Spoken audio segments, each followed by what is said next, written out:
What's up folks, it's 2bricks and I'm here to give you a review of a Pantasy set. So one thing that's cool about me taking a look at some alternate brick brands is that once I take a look at one, all the other ones are curious to know my thoughts on their particular product. So after I did the recent 2bricks reviews, Pantasy was interested to know if I also wanted to review some of their kits, or at least this kit in particular. And I said, of course, I would love to take a look because I'm really curious to see the current state of the art as far as things that are not Lego, but that kind of resemble Lego. So yeah, they sent me this great looking little kit here of the cassette player to take a look at. So I'm going to be reviewing that for you today. Also, my wife recently got one of these just as a gift and she seemed to enjoy it quite a lot. So I'm actually really interested to see what my experience is going to be like here. The box art looks fantastic. It's a shame I got this annoying sticker, I think that was applied in the Amazon warehouse or something, kind of ruined the nice box art. But yeah, look, colorful, retro, really nice looking, and you know, they put a lot of effort into the actual packaging design. I remember when any non-Lego brick brand product that I would order would arrive in a nondescript, regular plain cardboard box. So definitely a lot of these other brands have stepped up their marketing and made their products look really beautiful. So super excited. I'm gonna dive in, get some time-lapse footage of me building this, and then I'll give you my thoughts.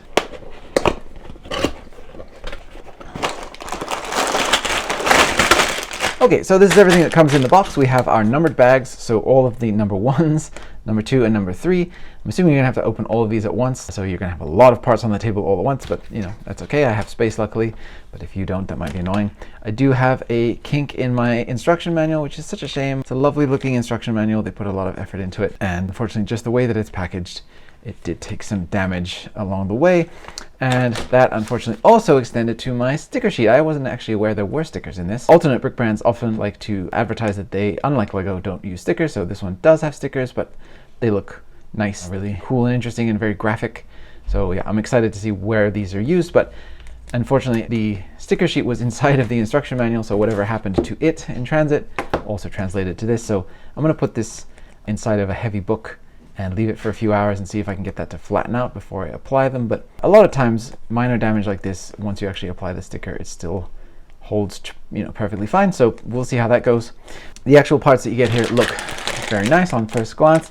There's a lot of drum lacquered silver parts. You can see in here, like the Lord of the Rings in silver, and a lot of these interesting plates and pipes and brackets, and a lot of things that Lego just does not make in drum lacquered colors. So I'm interested to see those. And then we have a little extra baggie of tubes and things which we're going to use for connecting the headphones, presumably, to the actual Walkman.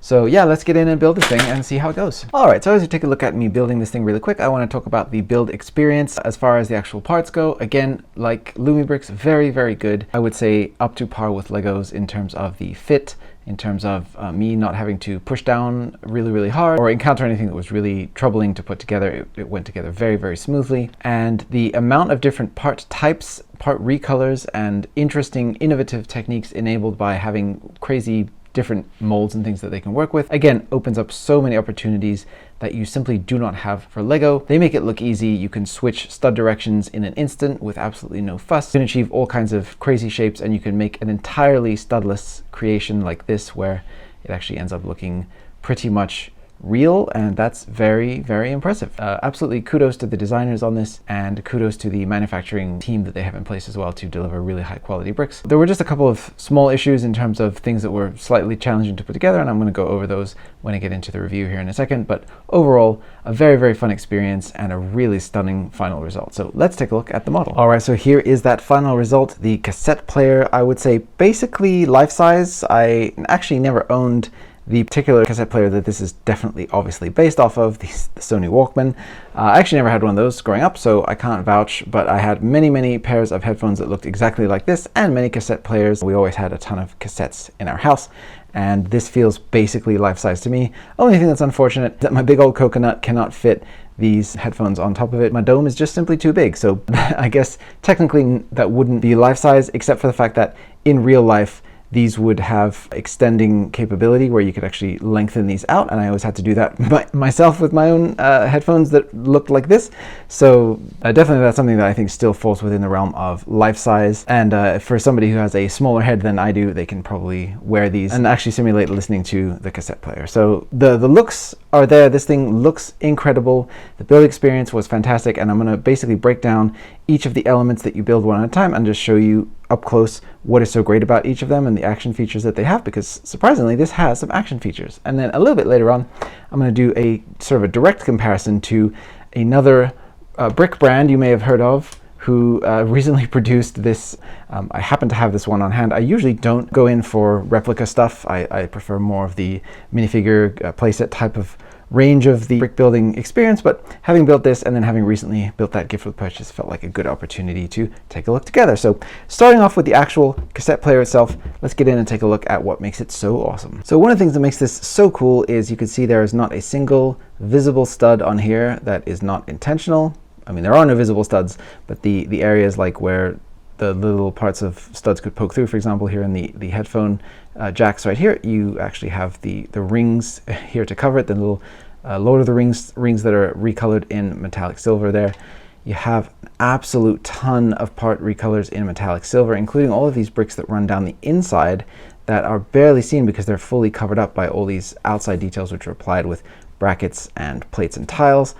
Then you have the fully drum lacquered silver that goes all the way on top of everything as well. So it feels very, very nice. The blue, so there are quite a few subtle differences in the panels here for the blue. So you can see there's a much more vivid color here, and then these are much more muted. All of these elements here are printed, but I don't mind. I've never been one to particularly care about slight differences in color matching. That's obviously, technically that is a quality issue, and a lot of people are very right to call that out, but it's just something that's never really caught my eye. Obviously here, instead of what, if this was a Walkman, it would say Sony, it says Pantasy, that's great. They do actually explain, in the beginning part of the instruction manuals, they explain where the name Pantasy comes from, which is right here. So Pin is the Mandarin character, which means to build, and obviously fantasy, you're building your fantasies, making them come to life. Very cool. I actually didn't know that. I was interested to know what other people name themselves and why. All of the detailing down the side here, again, very, very faithful. You really feel like you should be able to, push some of these buttons, and luckily you can. So we have one functioning button right here that actually does have a function, which is to release the tape door here. So this is actually studded down. There's a single stud hiding back here, and that actually locks the door down when you close it. And then you can force it open, right? But it really does have a lot of clutch power because the stud is way down at the end here, and it's all very tightly constructed. So then you use this button here to release, just like what you would for the actual eject button. That is absolutely fantastic. And there's a little rubber band in here that gives it the springiness to feel like a real button, and it feels really satisfying. So there's a second rubber band back here for the record button here. So obviously this had a function where you could actually record yourself on a microphone as well, not just play back tapes, but actually record. So that's what that's for. And they gave it the springiness, even though that's not strictly necessary to actually function. To be able to push the button in, they actually gave you the ability to do that, and I think that's so nice. And then the actual headphone jack here, sorry, I'm just knocking over the headphones off screen, but the actual plug can plug into either one of these, either the A or B, and that's absolutely fantastic. And the way that the design is, there's enough clutch power and tolerance in here to actually make it so that you can stably push this in and then pull it out again, and it feels very, very satisfying. The click feels just right. And in fact, as far as feel goes, this really feels like what the real object would feel like, because obviously cassette players were plastic as well, and this is a hollow plastic item, but it sounds like the real thing. And when you're just playing around with it, you sometimes forget you really aren't holding a real life cassette player. So yeah, we have a print down here, print here. So everything on this is prints. And then on the inside of here, there's just implied detail with the coloration of the plastic, and I think that's great. That's the best way to go. I do have one issue that we're going to be talking about in a second, where we're actually using some stickers that I think are fully not needed. But here, for the actual main item, we went all prints. And again here, so you can see the Operation Headphones AB, and then the hotline button, all of that is printed, and then there's a hollow space behind this red light here, this implied red light. So I believe without too much trouble, you could actually, you could actually feed a light down through there. So you can actually see the light. You can see my finger blocking it.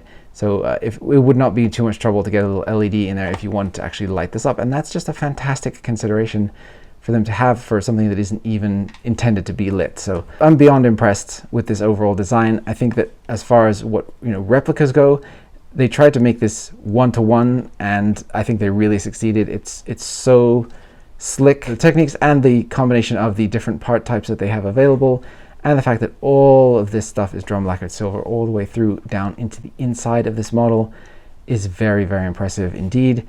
And I had a really fun time building it, and it went together pretty fast. Oh yeah, there's another one here, stereo. And I think I spent overall about an hour and a half on the whole model, and the end result is undeniably impressive. So, and with the added function of the buttons, I think it's really, really great. So let me just quickly show you here. So grab one of the cassettes. You can place a cassette in here, and it fits. It is a little bit tricky sometimes to get it to pop down in there. Just there's a little bit of a space in here that is created by using panel pieces along the side here, but you just kind of have to negotiate the tape underneath that part. But the good thing about it being kind of a tight fit is that it actually fits in here really nicely. I love the use of these sort of engine outlet pieces for the little tape winding wheel. That looks absolutely great.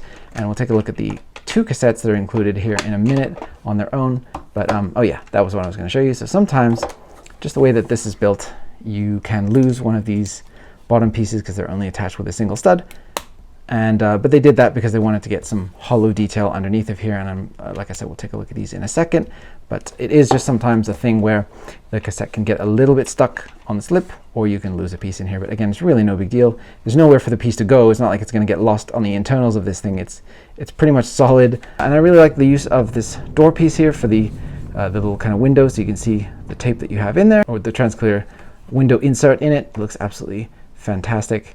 And again, just so many interesting, cool, unique recolors of existing elements that we know of and new elements that I've never seen before. And just briefly, while we're talking about new elements that I've never seen before, I just wanted to give you a look. So this is the Pantasy brick separator. So this is designed to be able to grab a Technic pin and pull it out, which is really, really cool. There's nothing like that currently exists in Lego that I'm aware of, although I don't build that many Technic sets, but I don't believe there's a Technic pin grabber anywhere.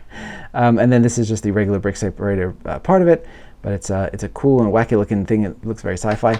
And then I just want to show you things like these. So these double-sided plates that Lego definitely should have by now are all over this model. And interesting parts like this right here, where it's a plate that has a stud modified off to the side, but then that allows you to create brick modifieds with studs by putting plates on top and bottom.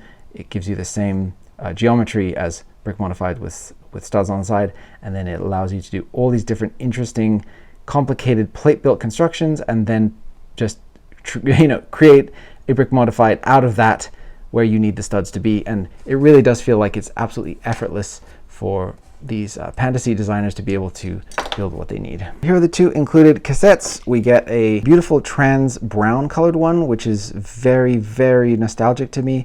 All of the cassettes that we had in my house, well, a lot of them had this look to them, and the shading of the plastic is very, very, very similar to how it was in real life, and they all had this kind of smoky look. So the fact that they included a transparent or semi-transparent one in addition to the fully opaque tape was a really, really great decision.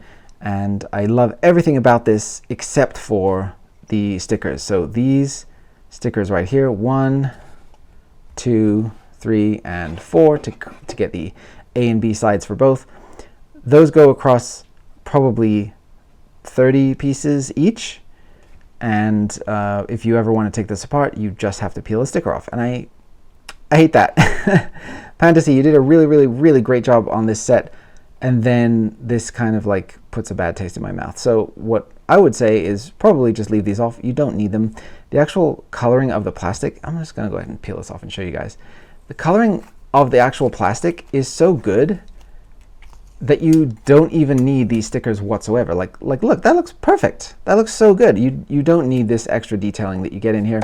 So, you're getting a little bit of graphic design, and you're getting a little bit of extra print in terms of actual like words, and you're getting some fine detail in here. But honestly, you don't need these. And if they were, you know, removable and then you could put them back and they would stick the same amount as what they did initially, then I guess it wouldn't be such a big deal. But I'm going to put this back on right now. I don't believe it's going to stick to the same degree. Well, maybe it does. I don't know. It seems like a pretty resilient sticker, I guess, and I was able to peel it off fairly easily. But still, the idea of sticking stickers across multiple parts sends a chill down my spine that I do not like. So if they did want to just include a single sticker, I would totally understand, for like just where it says B side and A side, and they just put that across a single element. I would be totally happy with that. But I guess they felt like they wanted to go a much more comprehensive approach for that. So I love this one right here, and then there's a little stand right here which works really well. So it just slots in to this little gap right here. And here's another crazy part that they have. So Pantasy designers get the luxury of working with all these kind of insane parts. So we have the cheese grater piece, except instead of the open grill on the top here like Lego has, they have studs. So you can do this where you can combine multiple ones together and keep stacking them and make an entirely round shape with, and also just, you know, things like the DeLorean would really benefit from having parts like this available. And so then, yeah, you stack up a couple of those, and then this is what holds your cassette in place. So let me just put that back, and then you can put the cassette on here. And I really like how even on the bottom there's the hollow space in there, and then that's actually what they use to register it onto the stand. And then so the white one here is very much the same build, so same idea, and then these parts do still fall off, which is again unfortunate, but you know, it's understandable. There's really only so much you can do with strength and stability, making something that's life size and having it be like ultra sturdy. But yeah, same of course issue with the stickers. Don't like those. I do like that I don't know if this is a purposeful choice to have a little bit of the extra detail in here in this clear brick, to have the version of the brick be not the ones that Lego uses for their trans clear bricks where they omit the central support, or if that's simply the only trans clear brick that they have access to at Pantasy. But either way, I think that actually really gives a nice look. And if they didn't have this piece, I would say it probably would be better to use two 1x1 bricks next to each other to get that little bit of inner structure to actually be in there on purpose. So if that is a purposeful design choice, very good. I really like it. Of course, the only thing that's missing is any indication for the teeth that would spool the tape around. But you know, you really can't have everything. This is about as close to perfect as I could possibly hope for, and you really know what you're looking at. And again, no studs visible other than intentional ones for detail. So very sophisticated model here. And again, I was so jealous, you know, putting this together. You start off on the one side, and you're building this along the side here, and you need to change direction. So you just pop a double-sided plate on there, and all of a sudden now you're building in this direction, and then you just build on this frame all the way up to the top and connect it. So you're able to build in every single direction and do so on the fly, and that's very cool. And that's something that Pantasy has, or you know, all these alt brick brands that use GoBricks and companies like that produce bricks that Lego doesn't have, way more bricks that Lego doesn't have. They get to have those kind of luxuries, and we mock designers have to slog to be able to put together things like the Stinger Mantis. I was thinking about while I was building this how useful all those parts would have been to be able to just effortlessly change direction on the single brick thick wings, and then here they can just do that here for the cassette. Anyway, I have the headphones, so I do like the way that they were able to suggest the roundness on the fuzzy part right here. So the orange part right here would be the foam that goes over your ears, and I do like that you can rotate these in and out. Again, very realistic to the real thing. It does feel like you ought to be able to collapse these in more, but just the way that these are connected in here, they're using axles as opposed to a bar piece. But if you did want to actually have this be movable, you could actually swap that out for just, I believe, a 3L gray bar, and then you'd be able to have this actually be able to flex in and out as well. As it is, you can just flex the amount that the parts will allow. And here we have some crazy stuff, like for example, this connection point, they're covering this the little bar with the stopper piece in here, the 2L bar with the stopper. They're covering the join with another one of those Lord of the Rings rings, and it just gives this unbelievably realistic feel to this. And then it also gives a little bit of a satisfying rattle when you're moving this around. which is, you know, how these would always be rattling in your hand. So just the nostalgia that I was feeling holding these and looking at them was very, very high. Again, super top quality prints here. Everything is drum lacquered silver all the way up and around. And then the only thing that's like off color is we have a slight, like in here we have the Technic 2L axle in there in red, and then everywhere else that it's actually visible, you have the recolored ones in either gray or pearl silver color, which is when it's actually molded into the plastic, whereas all of these are treated after the fact to get the metallic sheen on the exterior of the part. But again, it looks fantastic, so consistent, so clean, and it really does feel like a successful replica. The way that these pneumatic tubes are attached is cool because you can actually have a fair amount of range of motion to pose those. And then we just have a simple connector here and then going down to the actual jack right there. So the only thing that was a pain in the butt in this entire process to actually build was just connecting these pneumatic tubes in here, because there's a lot of resistance.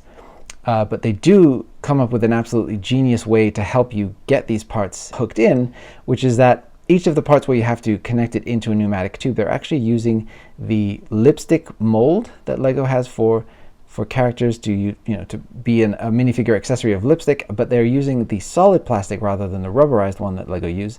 And the end of that, because it's got an angle to it, it makes it easier to just pierce and start basically connecting it into the tube. I don't know if Lego's own pneumatic tubes are this thick and this resistant to actually having anything inserted into them, but that's something that I really, really struggled with. Actually, at one point I like slipped and one of the lipstick pieces caught me right here on the edge of my nail, and it was actually quite painful. So I was definitely suffering a little bit through this part of the build, and it does take a fair amount of strength, and I think if a kid was trying to do this part, they would just give up and just not bother with the wires. And they are a little bit thick. You know, pneumatic tubing is a good solution because it's nice and flexible, but you're kind of limited in how thick it does appear, and I do think that a thinner solution would have been better, but I don't know what they could have used short of creating a new part. And I guess flex tube would have worked fine. Yeah, I would probably have gone with flex tube over the pneumatic hoses, to be honest. But you know, that's a minor gripe in the otherwise overall very, very good process. And then there is just this simple stand here as well. You can place the headphones onto, and it just holds it no problem. Just using a wheel piece down here, big Technic wheel in black, which again is a very cool piece to have, and then a simple 6x6 dish, and that just plugs in and works just fine. So just going to do the quick comparison now between the official Lego kit here and this attempt at a replica, which I think obviously you can tell the Lego one is a less successful replica. And you know, if you had this on a shelf and a friend just came to your home and you didn't tell them ahead of time that this is a brick built plastic thing, it's not a real Walkman, they would just glance right past it and say, oh, that's cool that you have an old school Walkman, right? Obviously the Pantasy gives it away, and the fact that there's multiple colors, the paneling in here, it almost looks like a sort of Star Trek ship. The surfacing here, the Aztecing that they do for the panels for Star Trek ships, it kind of gives it that effect. And yeah, that would be a slight bit of a giveaway. But again, if you didn't look too closely or for too long, you would definitely be convinced by this, which is very, very cool. And that's obviously, you know, that's what they're going for. They're trying to create a one-to-one replica. Lego is doing something a little bit different. So again, like this set, they do have a little stand here, which you can flip around. And on the back, you can see there's a fun little scene in here with Sonic, and they're kind of doing a little mini homage to not only the set that they created for Sonic, but the actual, obviously, in-game world of the thing. There's no representation for the wire, the cable, or anything like that. They just omitted that. And there's no depressible buttons or anything to that effect. It's much more cartoony, like the way that these edges are achieved, the angles. They're getting these the sort of breaks in the surface here, whereas again the Pantasy model is incredibly clean and precise, and this is more of a sort of a gesture. They do have the multiple tapes over here, and then with the Mega Drive one, they include multiple buttons, so multiple colors of buttons. There's 3 sets, and then also multiple stickers, so you can have either the Mega Drive or the Genesis, depending on which region you purchased yours at, you know, what your childhood nostalgia is for. So for me, I had the Mega Drive because I grew up in England, and so I went with the red buttons because that's what I had on my one as well. You know, that's cool that they included those options, but I think the little scene in the back here is so charming, and that's what really elevates this and makes it feel like a Lego thing and not just like a brick built replica. And so again, it's not exactly a one-to-one comparison, but it's the closest that I have. And I guess the only thing that I feel that could really elevate the Pantasy set is an element of something fantastical within what they're doing here that would be somehow musically related, and also tucked away in a clever way. But you know, that's not something that they need to do. They just have a different goal for this product, which is to basically trick your eye and give you the feel of holding one of these, even though, and it's sort of that weird thing where it tricks your brain and you feel nostalgia for something that you're not even actually holding in your hands, and it's very interesting. I do think that it's much more successful as a replica of an existing object, but I do feel like the whimsy that the Lego product had is something that I think is really cool, and I wish that a lot more alternate brick brands would embrace is the storytelling and the whimsical elements of playing with what is a kid's toy. But this is obviously a very polished, high-end version of a kid's toy, but a kid's toy it still is nonetheless. So I think they're just different approaches, but I think that this is a very successful approach. It nails exactly what it's trying to do. So I do want to thank Pantasy for sending this set over for review. I've really enjoyed taking a look at it, and I really enjoy the final product, and I enjoy having it as a thing. As somebody who never did have a Sony Walkman, as I mentioned, having a thing that is inspired by that particular piece of tech is very cool, and it also gives me, it's just reminiscent of like Metal Gear Solid 5 with the tape recorder, of which I spent many hours looking at that. Definitely giving me fun nostalgic vibes for that as well, and I think that's very cool. And I do just marvel at all of the detail in the prints and the way that they're able to capture this all so perfectly and so lifelike. I probably have already put up some pictures for comparison of the real thing to this that is inspired by it, and I think that you can clearly see the love and the attention was there with this. The tiny minor gripes that I have: stickers that go across multiple pieces, difficult to put together, the wiring on here, although the end result does look undeniably good, and then just the slight mismatches of coloration between the parts. All of those things are very minor, and I think overall it does not tarnish what is, at the end of the day, a fantastic replica of a real life, extremely popular item that a lot of people have a strong nostalgic attachment to. So if you have someone in your life who was really attached to their Sony Walkman, doesn't have it any longer, this would be a really fun gift for them to be able to, you know, stir up some of that nostalgia. And this is actually not the first Pantasy set that I've built either. I actually recently remembered that I also did the arcade game Metal Slug set as well, and I had a really fun time with that. They also had stickers going across multiple parts in that, and the actual mechanism that they had and the parts and everything felt a little bit strained in that one. It felt like it was pushing the bricks beyond what they could really handle, whereas this feels perfectly comfortable. It's like right in the comfort zone. I think Pantasy is really leaning into their strengths here by having a ton of printed parts, a ton of recolored parts that are very specialized, and being able to actually produce those at a high rate, as opposed to Lego, who, you know, struggles to recolor even just a handful of parts per set. This is all recolors, all custom, all printed, and because they're able to do that and deliver at a high level, then you know, this is a really great thing for them to be able to do, to make it super realistic and, you know, sort of a is it cake type of a situation, except with bricks as opposed to delicious cake. Those are my final thoughts on this. I don't really give numbered ratings or anything like that. I hope you just watch the video and form your own impressions of it. But I'm very impressed, and I continue to think that Lego is probably sweating a little bit with all these companies now producing really top quality brick built sets. And, you know, the designers undeniably talented who worked on this. The final product is undeniably good looking, and the build experience was fun to boot. So yeah, I really had no problems with this at all. Great job on the instructions, very clear and very easy to follow. I think even easier than the LumiBricks kit, actually. This went together very smoothly, and just overall, I'm super impressed. Oh, and my wife enjoyed the Snoopy set too. So that's going to do it today. Thank you guys so much for watching. I'm going to get to work on the next video because I have many on the way. I have mock showcase videos coming up, and I have ongoing build series videos to get to, and I've been building a lot of non-Lego things lately, so it's time to dive back in and get on with it and finish a lot of the projects that I have hanging right now. Thank you again so much to Pantasy for sending this set over to me. I really had a blast with it, and I hope that if you end up building it for yourself, that you do as well. I'm gonna get to work on the next video. Thank you guys so much. I'll see you on the next one, and bye for now.